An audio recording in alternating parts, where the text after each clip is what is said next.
Agora, se não bastasse, né, professora, a gente tem uma situação de desemprego aqui no país, recorde. 14,4% no trimestre encerrado agora em agosto, segundo o IBGE. Número de desempregados aumentou 1 milhão e 100 em 3 meses, chegou a 13,8 milhões. Em um ano, o Brasil perdeu 12 milhões de postos de trabalho. A população ocupada encolheu para o menor contingente já registrado pela pesquisa, isso desde 2012. Então, é uma situação muito crítica e ela se relaciona de várias formas com o que você traz nesse livro, Uberização, Trabalho Digital e Indústria 4.0, em que se discute essa situação do emprego no país, dessa precarização, como você fala, da uberização do trabalho. Eu queria que você falasse um pouquinho a respeito disso. Perfeito, Thalita. De fato, nós acabamos de publicar esse livro, Uberização, Trabalho Digital e Indústria 4.0, pela editora Boitempo. Esse livro é resultado de um trabalho do meu grupo de pesquisa Metamorfose do Mundo do Trabalho, do Instituto de Filosofia e Ciências Humanas da Unicamp, junto com o apoio do Ministério Público do Trabalho de Campinas. Por quê? Porque nós temos um problema grave no país, entre tantos outros, não é? O que é o trabalho uberizado? O trabalho uberizado é aquele que existe nas plataformas, por exemplo, de transportes, né, de passageiros, Uber, Cabify, 99, etc. Né? Em outros países há outras, Lyft, entre tantas outras. E é também o trabalho uberizado, lato sensu, o trabalho das plataformas, aqueles entregadores e entregadoras, né, de alimentos, medicamentos, tudo que nós dependemos hoje das ruas e não podemos comprar porque estamos em isolamento, né, nós chamamos, por exemplo, ali, quando precisamos de alimentação ou de medicamentos, nós chamamos por uma plataforma ou diretamente com o restaurante ou a farmácia, e nós vamos ter um entregador ou uma entregadora que vai nos trazer. Qual é o problema desse trabalho uberizado? Ele tem tudo a ver com o cenário que nós estamos falando. Este trabalhador e esta trabalhadora uberizado hoje se encontram na informalidade. Você disse bem, nós temos 14 milhões de desempregados no Brasil hoje. Mas, Thalita, tem um outro dado. Tem 5 milhões e 900 mil trabalhadores e trabalhadoras que estão no desalento. O que é isto? São trabalhadores e trabalhadoras que há meses ou há anos tentam buscar trabalho e não conseguem. Então, o nome não é feliz, a denominação, porque não é desemprego por desalento. Eles estão desalentados por conta do desemprego. Se você procura trabalho há meses ou há anos e não encontra, você desiste, porque procurar trabalho é custoso. Você tem que ter dinheiro para transporte, você tem que ter dinheiro para comer algo nas ruas, você tem que ter dinheiro minimamente para se alimentar. E depois de meses e anos procurando, você desiste. 20 milhões de homens e mulheres hoje se encontram nessa condição. E a informalidade é a única alternativa de emprego que cresce. Os outros nós estamos vendo como crescem e ao mesmo tempo diminuem. Por exemplo, nós vamos ter agora, né, no período natalino, trabalhos intermitentes que serão criados. Mas acabou o Natal, vão para o desemprego de novo. E a informalidade, o que significa? Significa que é aonde se insere o trabalho uberizado. Esse é o debate crucial do tema da uberização. Né? Nós exigimos direitos do trabalho para todos os trabalhadores e trabalhadoras, inclusive os uberizados. Sabe por quê?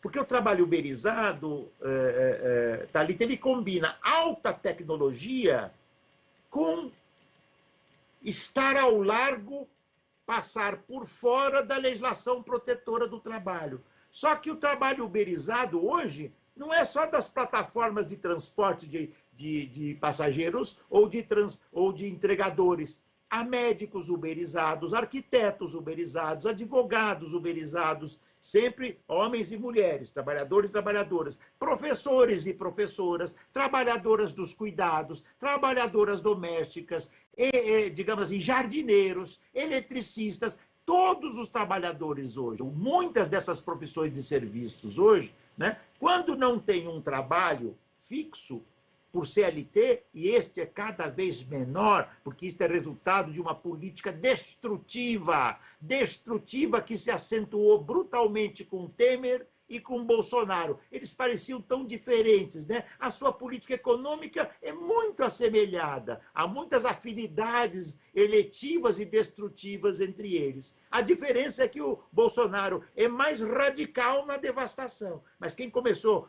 agudamente com tudo isso foi a contra-reforma trabalhista de 2017, que criou o trabalho intermitente, que tomou medidas antissindicais, que coibiu e restringiu a ação da Justiça do Trabalho. O resultado de tudo isso é que nós temos como tendência a possibilidade de termos um aumento incessante da informalidade.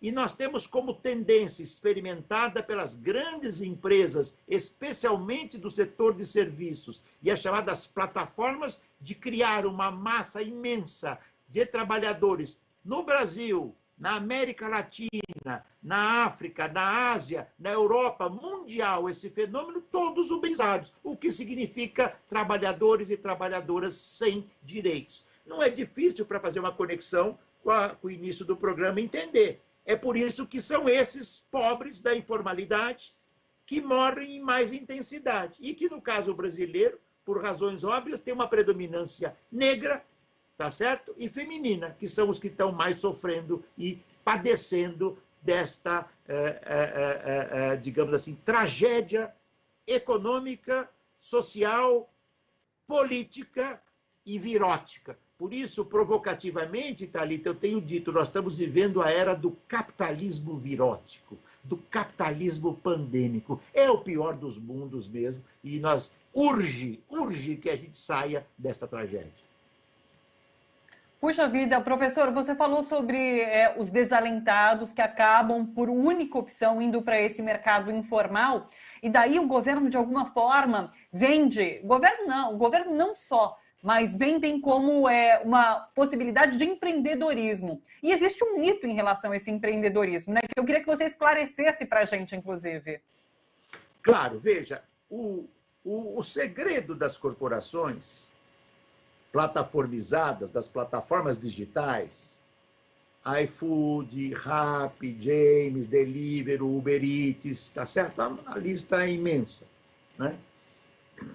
99, Cabify, é que existe uma massa sobrante de trabalhadores e trabalhadoras. Eu já entrevistei um veterinário que trabalhava como trabalhador uberizado.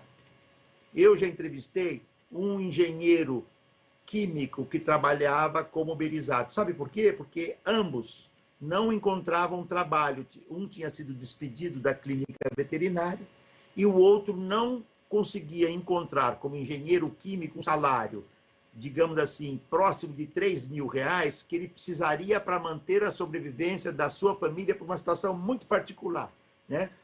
Dos seus filhos. Resultado, ele tinha que trabalhar, né?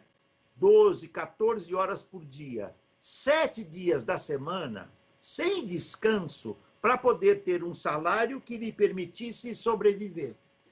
Só que, como essa massa é imensa, é preciso dar o encanto da falsidade.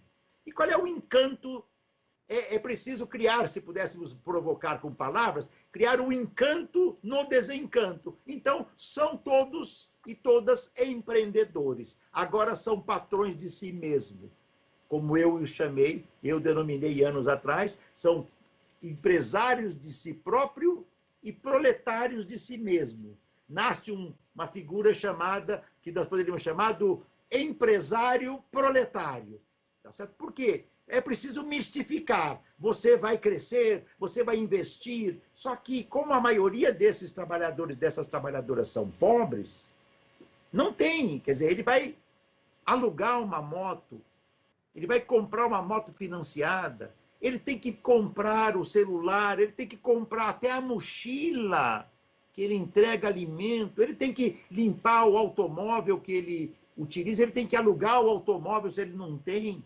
Entende? Então é um mito. E tem mais, não é empreendedor, Thalita, é aquele indivíduo que tem recursos, juntou, poupou durante a vida e investe seus recursos para poder criar um negócio. Só que chamar trabalhador desempregado ou trabalhadora de desempregada de empreendedor É um vilipêndio ideológico, entende? É uma mistificação. E tem mais. Ah, eles são trabalhadores e trabalhadoras autônomos. Não são. Quem contrata? A plataforma.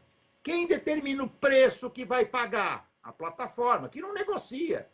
Não tem negociação, não tem convenção coletiva, não tem contrato coletivo, não tem nada. É a plataforma. Quem determina que trabalho que o trabalhador ou a trabalhadora, entregadores, vão fazer? É a plataforma.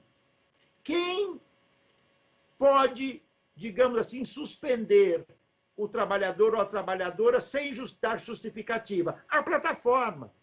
Quem pode simplesmente cancelar, né, a relação, né, dizendo simplesmente você não é mais parte da nossa equipe de trabalhadores, e equipe de colaboradores. Pasmem, a plataforma. Então, que autonomia que esse trabalhador tem? Ah, dirá a plataforma, é a grande empresa corporativa, né? Não a pequena plataforma, eu não estou falando da pequena plataforma, eu estou falando da Amazon hoje, a Uber. Estão entre as maiores empresas do mundo. Tem um valor hoje superior a muita indústria automobilística. Há 8, 10 anos atrás era a Coca-Cola, era a Toyota, era a Mercedes, tá certo? Era a IBM, hoje é a Amazon, tá certo? Que está no topo das empresas mais valorizadas do mundo e não paga os direitos do trabalho, essas empresas plataformizadas, né? Dizem que a Uber tem mais de 4 milhões, a própria Uber diz isso nos seus sites, mais de 4 milhões de trabalhadores e trabalhadoras no mundo. Mas nenhuma delas tem o direito de ter o direito ao trabalho. Isto não ocorre em qualquer país, entendeu? Porque em muitos países, Thalita, aqui, a legislação protetora do trabalho tem que ser seguida. Você vai para os países escandinavos, por exemplo, a presença dessas empresas é minúscula nenhuma, porque é preciso seguir a legislação social protetora do trabalho. Tem um ponto que é inegociável. A condição mínima de ter dignidade no trabalho, a condição mínima é ter direitos. E essas empresas simplesmente se julgam empresas de tecnologia, o que não é verdade. Eu não contrato essas empresas para aprender ou para ter tecnologia. Eu contrato ou para ter um carro para me pegar aqui, ou para ter um alimento que eu comprei. Não é empresa de tecnologia e não é empresa de intermediação. É muito fácil provar isso e nós temos que debater. Essas são as questões que nós aprofundamos nas nossas pesquisas e é muito importante que a gente entenda que isto pode ser o nosso futuro amanhã. Não é só desses trabalhadores e dessas trabalhadoras. É o nosso futuro que amanhã pode ser uberizado. Como já são muitos médicos, muitos advogados, repito, arquitetos, professores, etc., enfermeiras, enfermeiros, etc., etc., etc., jornalistas, etc., etc., etc. Professor, dá para reverter essa situação na justiça? Porque a gente viu alguns casos que acabaram indo para a justiça para que fosse reconhecido esse vínculo empregatício, mas não vingou em nada. E eu falo isso até mesmo porque agora, nesse final de semana de eleições lá nos Estados Unidos, na semana passada, no caso, né, o estado da Califórnia votou em relação a motoristas da Uber, da Lyft, entregadores de uma outra empresa também, para que se eles queriam que eles fossem considerados funcionários das empresas ou não. E daí eles votaram para que não. Ou seja, a empresa pode continuar contratando esses motoristas como trabalhadores independentes e sem oferecer a eles garantias trabalhistas. Então, a própria população do estado da Califórnia votou para que essa relação empregatícia não fosse, enfim, não fosse caracterizada. Aqui no Brasil, há alguma expectativa em relação à justiça julgando esse vínculo empregatício ou você não acredita nisso?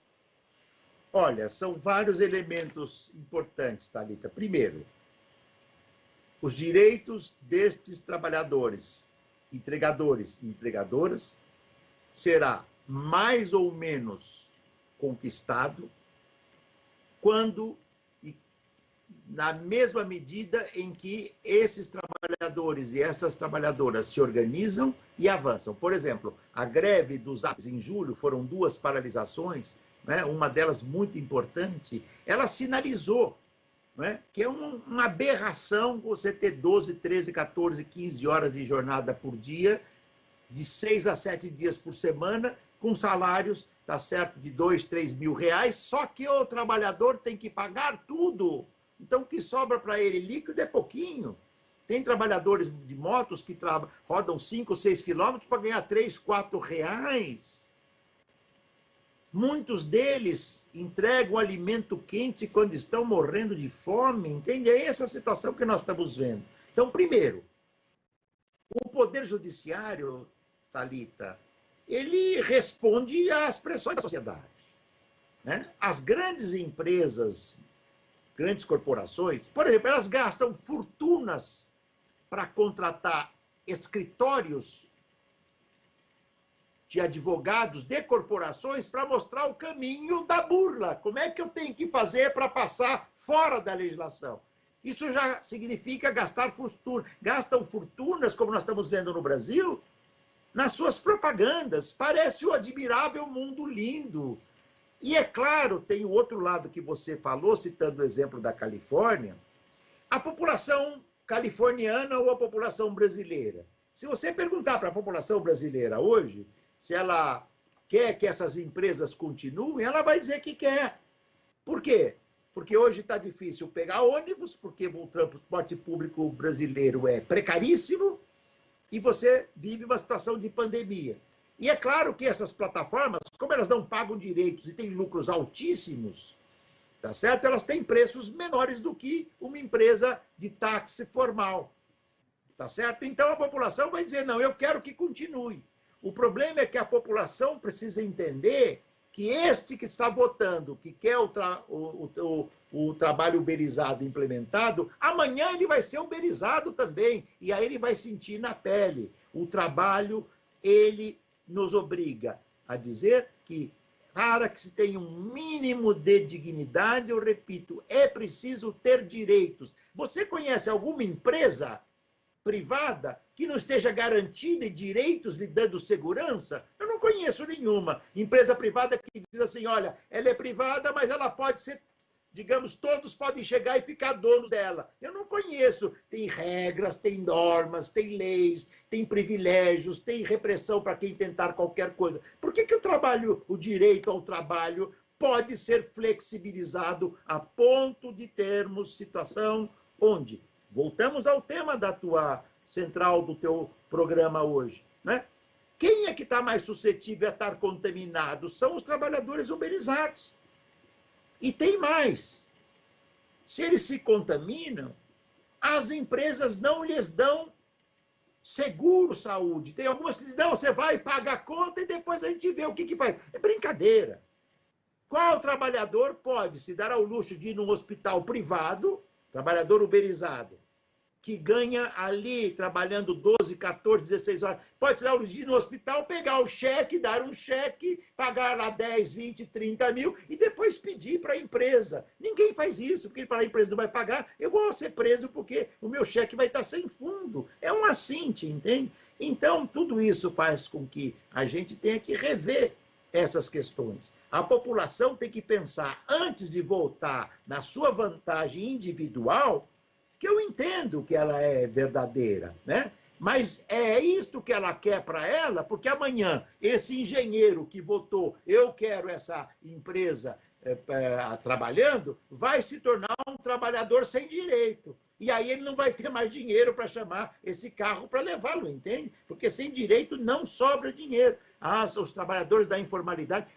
Sabe um dos índices que mais cresceram nesse período da pandemia, Thalita?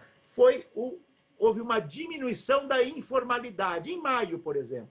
Aí, quem ouviu dizer, o IBGE diz que diminuiu a informalidade no Brasil, ficou contente, né? Falou, puxa, pelo menos uma boa notícia. Não! O IBGE estava anunciando corretamente que tinha diminuído a informalidade porque tinha diminuídos empregos na informalidade, ou seja, nós criamos no Brasil uma outra categoria, o informal desempregado. É um vilipêndio. Aí vem este governo e diz que descobriu os invisíveis. Eles não descobriram, eles não sabem, eles não descobriram, eles criaram os invisíveis. Isso é preciso ser dito com todas as letras. Vem há anos sendo tomado um conjunto de medidas para destroçar a classe trabalhadora. PEC do fim do mundo. Não tem dinheiro nem para a saúde, nem para a educação, nem para a previdência. Lei de terceirização total. Temer. Os dois foram Temer. Contra a reforma contra a reforma trabalhista, Temer, já que falei trabalho intermitente, trabalho mais perigoso para as mulheres, tá certo? As empresas não são mais obrigadas, às vezes, a nem dar uniformes mais, quer dizer, uma atrás da outra, já mencionei. Combate aos sindicatos, restrição da justiça do trabalho, flexibilização das jornadas. Depois vem o governo Bolsonaro, não é? E, entre as suas medidas, a mais violenta. Nós aniquilamos a previdência pública no Brasil. Então, nós estamos criando, Thalita, uma massa de milhões de homens e mulheres neste país que não tem nenhuma perspectiva de vida, de trabalho e de dignidade. Aonde nós vamos parar? Não é possível. Nós temos que repensar o nosso modo de vida. Chega de imaginar que isto é eterno. Não existe na humanidade eternidade. Eu vou ser bem claro, o capitalismo não é e nunca será um sistema eterno, porque ele é um sistema destrutivo, pautado na injustiça, pautado na exploração do trabalho, e nós temos que pensar num outro mundo. E isto não sou eu que estou falando, a humanidade inteira está se perguntando.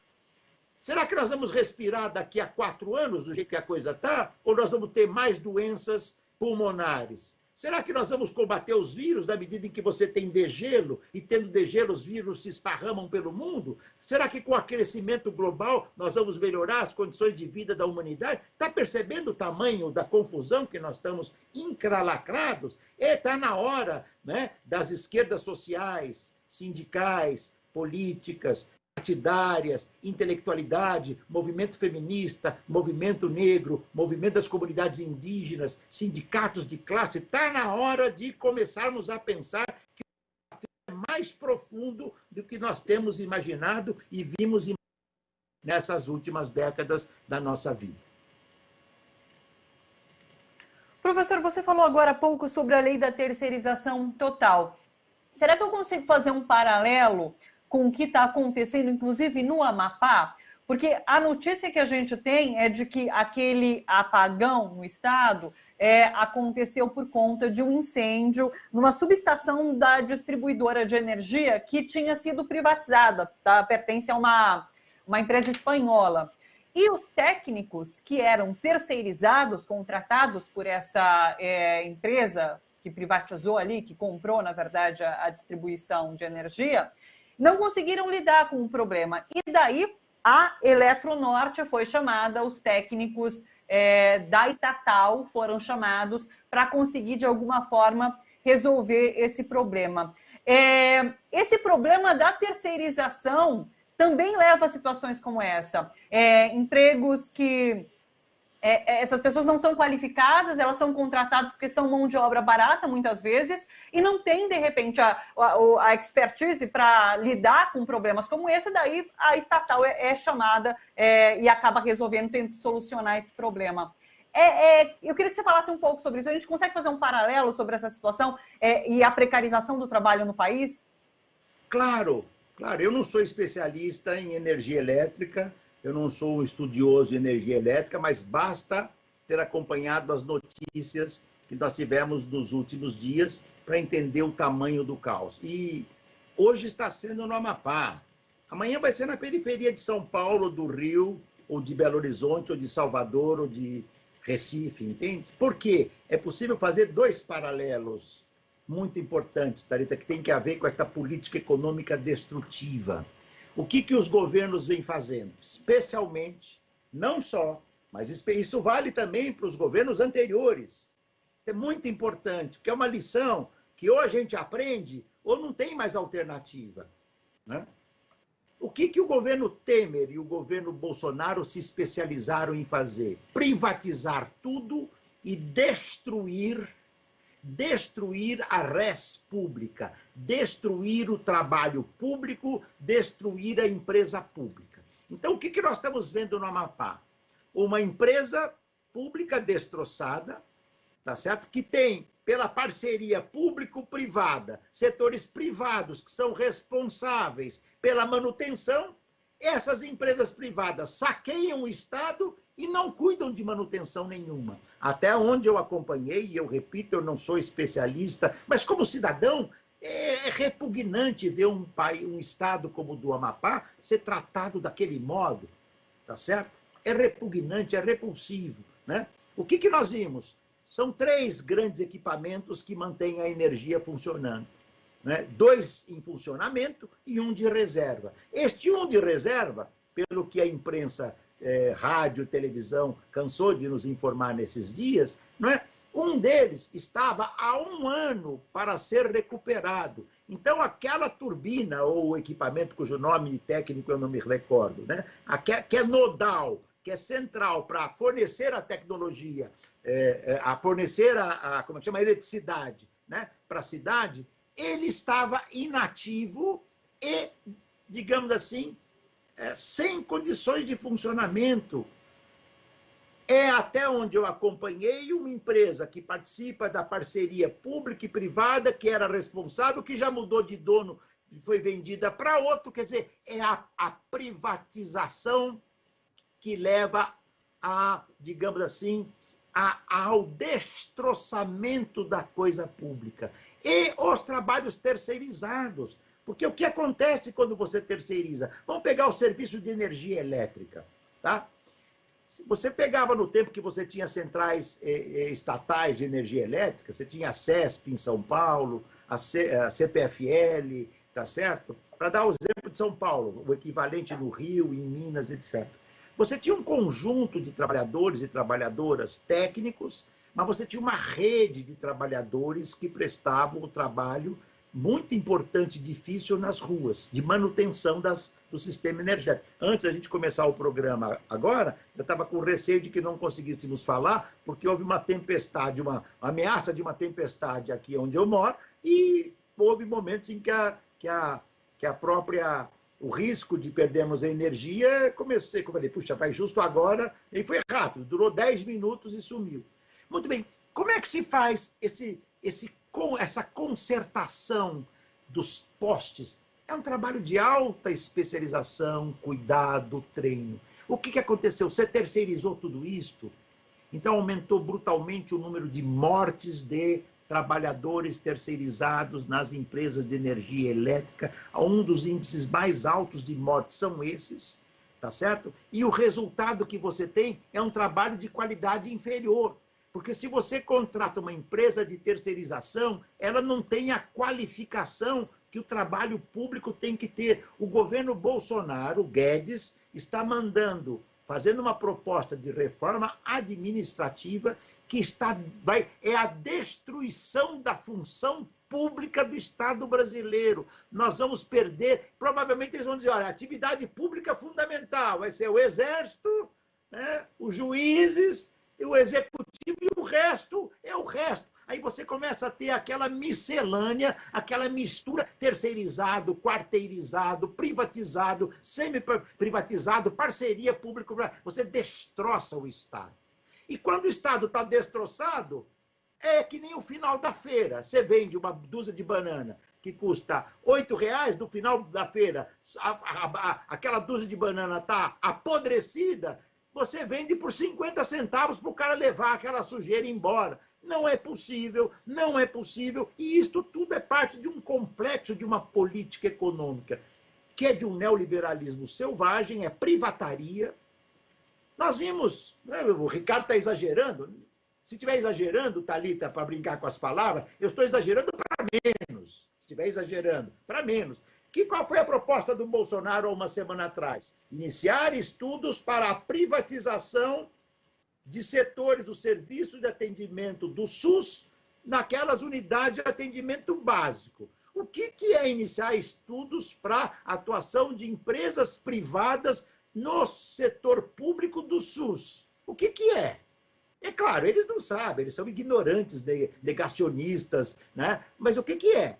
É iniciar um processo de privatização na base do sistema público de saúde, que foi, por causa do SUS, que nós não estamos hoje com mais de 200 mil ou 250 mil mortos. Morreram muitos médicos e médicas do SUS, morreram muitos enfermeiros e enfermeiras, morreram muitos e muitas auxiliares de enfermagem, morreram muitos e muitos trabalhadores do sistema hospitalar público, entende? Quer dizer, você vai privatizar? Então, nós estamos realmente no pior dos mundos. A minha expectativa, Thalita, é a seguinte, né? Tem ciclos, né? Nós estamos vivendo um ciclo de trevas.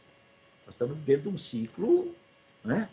Mas o coronavírus mostrou que esse ciclo de trevas torna a nossa situação insuportável. Não era para você ter tantas mortes, não só no Brasil, nos Estados Unidos, mas também em outros países da Europa, que privatizaram ou descuidaram, neoliberalizaram o seu setor de saúde. Eu sei porque conheço esses países, já fui atendido nesses países. Claro, eles não se comparam com o nosso, por motivos que são óbvios, mas o sistema de privatização tocou fundo no sistema de saúde inglês, tocou fundo em outros sistemas de saúde, como os Estados Unidos não tem sistema de saúde pública, né? Um dos elementos que levou à vitória do Biden nessa eleição, aliás, o elemento vital foi a população, e olha que muito conservador e de direita também chegou a essa conclusão, a população percebeu que o coronavírus não é brincadeira, é um vírus letal e não há sistema público de saúde nos Estados Unidos. Esse é o modelo que nós queremos caminhar? Tudo privado? Tudo para o saque? Tudo para o enriquecimento corporativo? Não é possível. E haverá de chegar o momento que nós vamos lembrar, aqui no Brasil, do Chile. Uma semana antes do início das rebeliões do Chile, no final do ano passado, uma semana antes, todos os órgãos da grande mídia, todos diziam que o Chile era o país mais bem-sucedido da América Latina, onde tudo funcionava bem, quando é um país socialmente destroçado como o nosso. Eu conheço o Chile, já fiz várias atividades no Chile. O sistema público de previdência do Chile foi destroçado. E o modelo do Guedes é o chileno. O Guedes, que aliás foi professor da Universidade do Chile, para terminar, na época da ditadura, trouxe o modelo. Haverá de ter um momento que a população brasileira vai dizer, tal como o Chile, vamos revogar todas essas medidas da destruição, todas essas medidas anti-humanas e antissociais. Haverá de chegar esse momento, porque não há eternidade na história. O mais espetacular da história é que, quando a gente menos espera, as coisas mudam, tá certo? É evidente que sofremos, padecemos, morreremos muitos da pandemia, mas haveremos de viver um momento melhor do que esse que nós estamos passando hoje. Estou nessa também, professor. História cíclica e a gente vai superar logo esse ciclo que estamos passando. Professor, é sempre uma grande... Diga. Só aproveitar. E domingo, Diga. E tem uma chance pequenininha. O buraco é muito mais embaixo, tá? Um dia falamos disso. Mas quer uma dica do domingo? Votar contra todos os candidatos que têm o seu nome associado ao Bolsonaro. Contra! Qualquer um contra. Claro que eu tenho meu candidato, claríssimo. Quem me conhece sabe, em São Paulo. Não importa, mas contra os candidatos do saque, do vilipêndio, da corrupção, da rachadinha, que aliás não é rachadinha, é um rachadão, né? É um negócio assim que, se deixar, começou no período colonial, entende? Você me deu a deixa para eu partir para a nossa próxima conversa, que vai ser exatamente sobre eleição agora no domingo. Professor, é sempre uma grande aula te receber. Sou muito agradecida pela sua participação aqui. Deixa eu dar o site, quem quiser o livro do professor Ricardo Antunes, é boitempoeditorial.com.br. É só procurar pelo livro Uberização, Trabalho Digital e Indústria 4.0. Professor, um grande beijo para você. Até a próxima oportunidade e uma boa tarde. Obrigado, Thalita, para você também, tá? Felicidades e as nossas lutas continuam, tá bom?